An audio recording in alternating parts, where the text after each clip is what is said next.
ఖండించాల్సినటువంటి అవసరం ఉన్నది. అది వ్యక్తులుగా చేస్తున్నారా, మరి వ్యక్తుల వెనక ఏమన్నా శక్తులు ఉన్నాయా? మరి తెలంగాణ రాష్ట్రంలో ఇలాంటి వాటికి మరి తావు లేకుండా ఉండే మన దగ్గర మత సామరస్యం అనేది చాలా మన గంగా జమున తెహజీబ్ సంస్కృతి అని చెప్పేసి నాటి నుంచి కూడా భారతదేశ స్వతంత్ర పోరాటంలో ఆ సందర్భంలో గాంధీ గారు ఇక్కడికి వచ్చినప్పుడు మన సంస్కృతి సంప్రదాయాలు హైదరాబాద్ లో ఉన్నటువంటి వాతావరణం, హిందువులు ముస్లింలు బాయిగా ఉండి వాళ్ళ పండుగలే వీళ్ళు పోయి వీళ్ళ పండుగలు వాళ్ళు పోయి గౌరవించుకోవడం, వాళ్ళ యొక్క ఆచారాల సంప్రదాయాల్ని మనం గౌరవించడం, మన యొక్క సాంప్రదాయాల్ని వాళ్ళు గౌరవించడం, అంటే ఒక సోదరభావంతో ఉన్నటువంటి ఈ ప్రాంతం అండి ఇది. తెలంగాణ రాష్ట్రము ఉద్యమం జరిగిన సందర్భంలో కూడా అందరం కలిసి ఉద్యమాలు చేసాం, తెలంగాణ రాష్ట్రాన్ని సాధించడం.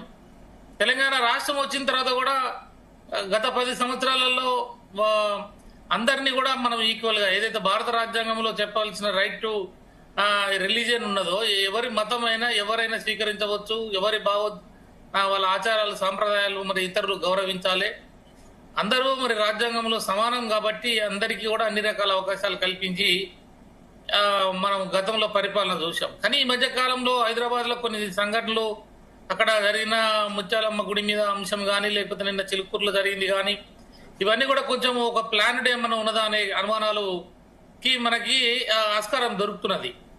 ఏదేమైనా బాలాజీ టెంపుల్లో జరిగిన దాడి అయ్యగారి మీద, వారి రంగరాజన్న ప్రధాన అర్చకులు ఎవరైతే ఉన్నారో వారి మీద జరిగినది ఇది హేయమైన చర్య. ఇది చాలా ఖండించాల్సినటువంటి అవసరం ఉన్నది. ఎందుకంటే ఇది యాక్చువల్ గా కలియుగంలో రామరాజ్యం అని చెప్పి ఆ సంస్థ ఏందో, దాని స్థాపన ఏంటో, దాని ఆబ్జెక్ట్స్ ఏంటో, మరి అది ఎవరు దాన్ని స్థాపించారో, వాళ్ళ సరైనటువంటి హిందూ ధర్మం మీద కానీ సనాతన ధర్మం మీద కానీ అవగాహన ఉన్న వాళ్ళ, లేకపోతే దాంట్లో ఎక్స్ట్రీమ్లు వచ్చారా, అది ఏందనేది కొంచెం చూడాల్సిన అవసరం ఉన్నది. ఎందుకంటే చిలుకూరు అయ్యగారు, బాలాజీ అయ్యగారు అనేది ఒక అయ్యగారు ఈ అయ్యగారే కాదు, ఏ అయ్యగారైనా కూడా ఈ సనాతన ధర్మంలో ప్రేమ, శాంతి, దయ, జాలి, కరుణ, అహింస వీటికి మాత్రమే ఉన్నది ప్లేసు. కానీ దాడులకి, హింసకి ఎక్కడ కూడా లేదండి. కానీ వీళ్ళు కలియుగంలో రామరాజ్యం అనేది, ఇప్పుడు అది త్రేతాయుగంలో రాముడు పరిపాలించింది, అందరూ సమాన హక్కులు, అందరూ మంచి ఐశ్వర్యాలతోటి, అందరికి న్యాయము, అందరికి సంపద, అది చరిత్ర మనం చదివాం.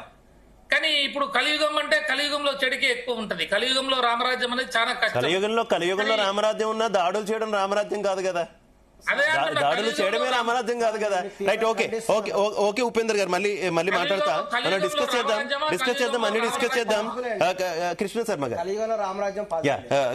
శర్మ గారు, జరుగుతున్నటువంటి ఘటనలు చూస్తున్నారు. ఈరోజు హనుమాన్ టెంపుల్లో శివలింగం దగ్గర మాంసపు ముద్దలు పడేసి ఉండడం ఏంటి? ఎందుకు రిపీటెడ్ గా హిందూ ఆలయాలే టార్గెట్ అవుతున్నాయి అంటారు? ఇది కనుక మనం జాగ్రత్తగా గమనిస్తే, రీసెంట్ గా ఒక అఘోరీ మాత అని ఒక ఆమె వచ్చింది. ఆమె దక్షిణ భారతదేశ పర్యటన కూడా చేస్తూ ఉంది. చేస్తూ కూడా కొన్ని శక్తిపీఠాలు కూడా సందర్శించింది. ఈలోపు హైదరాబాద్లో ముత్యాలమ్మ టెంపుల్ దగ్గర అటాక్ జరిగింది. అక్కడికి ఆమె వచ్చినప్పుడు కొంతమంది ఆమెను ప్రశ్నించారు, నువ్వెందుకు వచ్చినావు అసలు అని. అప్పుడు ఆ అఘోరీ మాత చాలా స్పష్టంగా చెప్పింది, దక్షిణ భారతదేశంలో కొన్ని దౌర్భాగ్య సంఘటనలు జరగబోతున్నాయి, దీన్ని కాపాడడానికి నేను వచ్చానని చెప్పింది. మన దేశంలో ఉండే సహజమైన సిద్ధాంతాలు, ఆస్తికులు ఉన్నారు, నాస్తికులు ఉన్నారు. కొంతమంది నమ్మారు, కొంతమంది నమ్మలేదు. కానీ